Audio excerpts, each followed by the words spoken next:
So I think we're in a lull right now. I haven't really looked outside, but no rain right now, right? Yeah, you know, in a lot of today we will see that lull. There'll be some showers moving through, and a lot of them just through northwestern Rhode Island. So it's not the worst day in the world, but it's not nice looking. We keep putting up all our cameras. Right. It's kind of gray out there. Yeah. One of our satellite pictures was showing a little bit of clearing, trying to creep towards the south shore. So maybe we can get a little bit of brightening in there. Overall, though, it's a cloudy day, and we've been talking about this. This is a stalled pattern.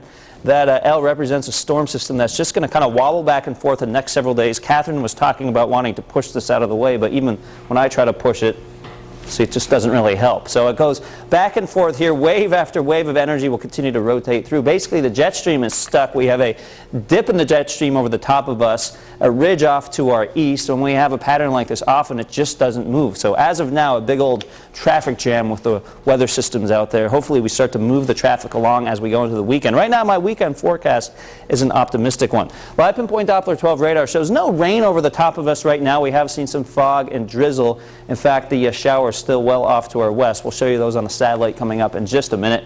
In Providence right now, we have the low clouds. The temperature is 53 degrees. Those winds are out of the southeast at 3 miles an hour. Currently 54 in Smithfield, 57 New Bedford, milder 57 in Westerly, and 57 in Groton, Connecticut. All right, here's that satellite picture. We had the downpours come through overnight. Those are safely now off to the east.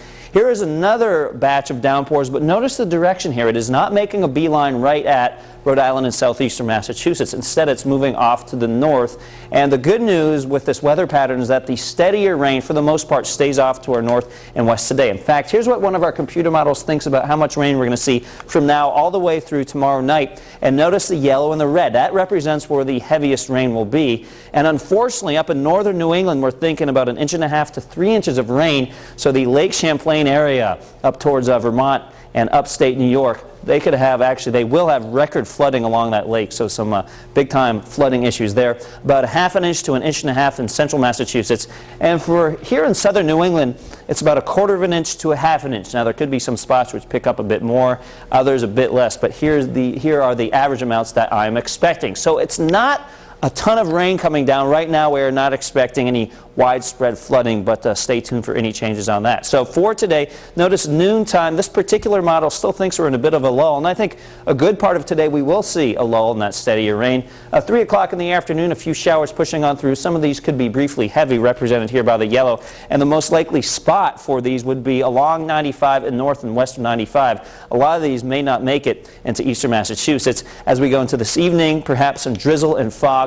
It looks like the downpours will continue to give us a break by that point, so not a bad overnight. We will see some of that fog. And then the chance of some more showers and a few downpours developing into tomorrow. Notice noontime, the green and the yellow starts to fill up the screen once again. So for today, some showers, some of which could be briefly heavy, but again, a lot of the day we're actually getting a lull in the heavier rain. Along the south shore, some showers possible this afternoon. 61 Charlestown, Coventry gets up to 65 degrees. Same story in northern Rhode Island with mid-60s for high temperatures. Johnson 65, Foster 65. In fact, it's in this section of southern New England which has the best chance of seeing a few of those heavier showers late morning through the early afternoon. They'll be hard to move into this portion of southern New England, though, especially out to, say, New Bedford, Taunton, 65 degrees. It doesn't mean the chance of those showers is not existent. The track, though, will take it off to the north and west for the most part. 7-day futurecast, yeah, we have raindrops all over the place, some downpours possible through Monday, Tuesday, and Wednesday. We're seeing rain, some of those raindrops, heavy at times. But when it's not raining, which will be during a good part of the work week, we actually have that sort of milder, sticky feel in the atmosphere. We'll be under a warm, humid pattern. Unfortunately, warmth and humidity often does charge up the atmosphere for some of those showers, so it's kind of a trade-off. Look at Saturday. Optimistically, I have 69 degrees. It looks like our long-range models are saying that next weekend looks okay for now, so at least we can try to get all this nonsense out of here for next weekend. And even today is not a washout. That's important to point out as well. So you can kind of go ahead with your plans, but bring an umbrella and a raincoat. A very good plan, Catherine. Okay. You're always prepared. Right. Well, I always forget my umbrella, but that's all right. You have a good rain jacket, though. And now for a look at what's happening over the weekend.